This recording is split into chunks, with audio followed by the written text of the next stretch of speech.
sa inyo sa television na sinasabi ninyo. Kailan po kayo unang nagkaroon ay kumita ng bilyon sa construction industry? Anong taon po yun? Good morning po. Billion po. Opo. Kwento narinig po namin sa television, sinasabi nyo sa interview nyo dahil tinanong kayo kung anong naging gateway para gumanda ang buhay nyo. Sabi nyo kayo hindi naman nakakaangat nung araw. At tapos sabi ninyo ay noong DPWH na kami. Yun po yung sagot ninyo eh. So, at tinanong kung magkano at sabi nyo bilyon. Kailan po itong unang bilyon na kumita kayo sa DPWH? For the knowledge of everyone, so St. Gerard, Alpha and Omega, we have been in the construction business for 23 years.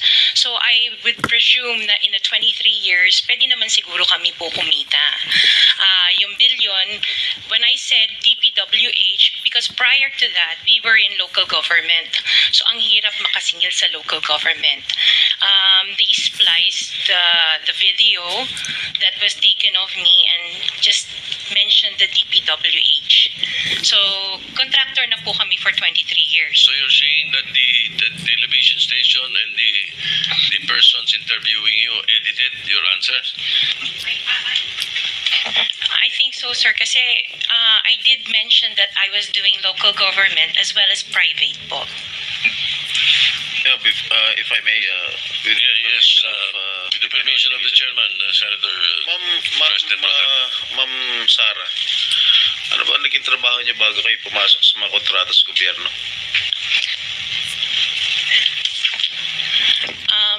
My father was a contractor before. Pero yes po, for LGU po. LGU, and then ako I worked sa ibang bansa. Yun po. Anong work mo sa ibang bansa? I was a dental receptionist and an orthodontic nurse. So you are a doctor? Nurse? No po. Yung asawa mo, ano trabaho? He works sa isang development corporation, and him and his brother were parang private contractors sa subdivision namin.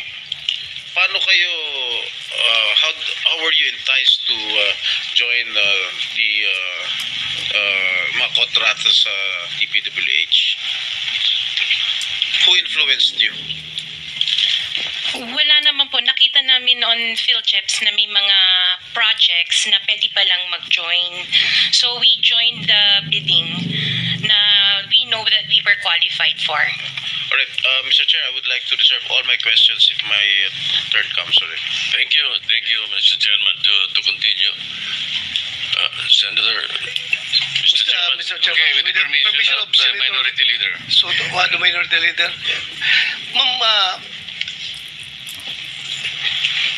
very clear man yun sa video na sinabi mo.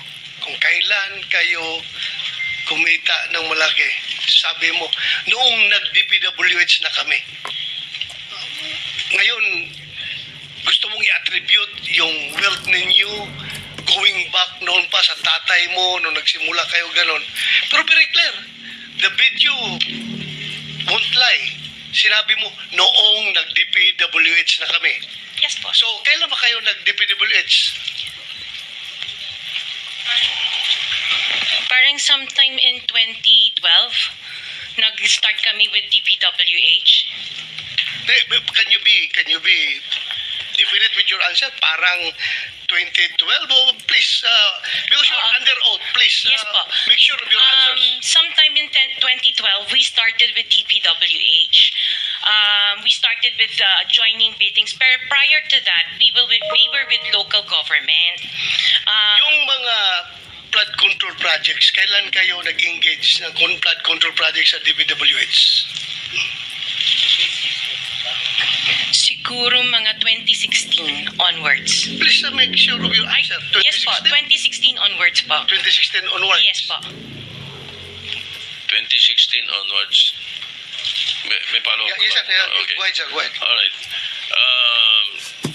Kasi based on your... Una sa lahat, we would like to clear the reason that we're asking you this, and centering on you at the start. Ganon din ang gagawin namin takbo doon sa ibang mga kontratista rito na repeatin natin na nasa top 15 ng presidente. Nasa top 15 ng presidente, may mga flood control projects, merong guni-guni, merong ghost, merong nagawa, may nagawang palpak, okay, may nagawang tama. Ngayon,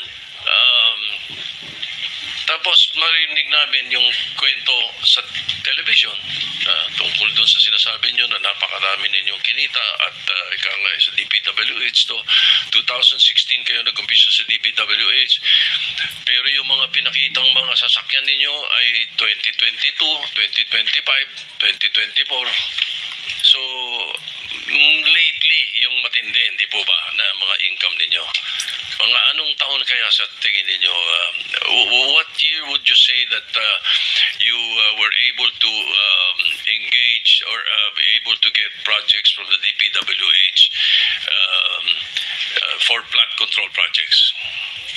What year? Yun nga po, nag-start kami makakuha ng pailan-ilan, pero 2016 po onwards po. Yes. 2016 onwards. In 2017, how much did you pay the BIR on your income tax? Sorry, I don't have the data on me right now kasi I have an accountant that handles that po. Pero I can get it for you. Yes, please. May we request that Yes po. we find out how much your income taxes were paid from that time, 2016 to the present. No? Okay po. All right. Now, Mr. Chairman, in 2015, St. Gerard, which you own also, no, Mrs. Discaya, was suspended by the DPWH. In 2020, they were blacklisted by the DPWH. However, St. Gerard's pickup license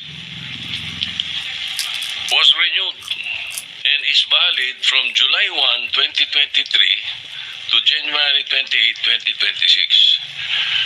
For St. Timothy, which you also own, it was found out by the President that the 2023 Bulacan River project amounting to 96.4 million was deemed completed even in more than 200 meters of revetment were not built. St. Timothy's pickup license was also renewed 2025 to 2027. So, Engineer Takay, what is the basis for the renewal despite the issue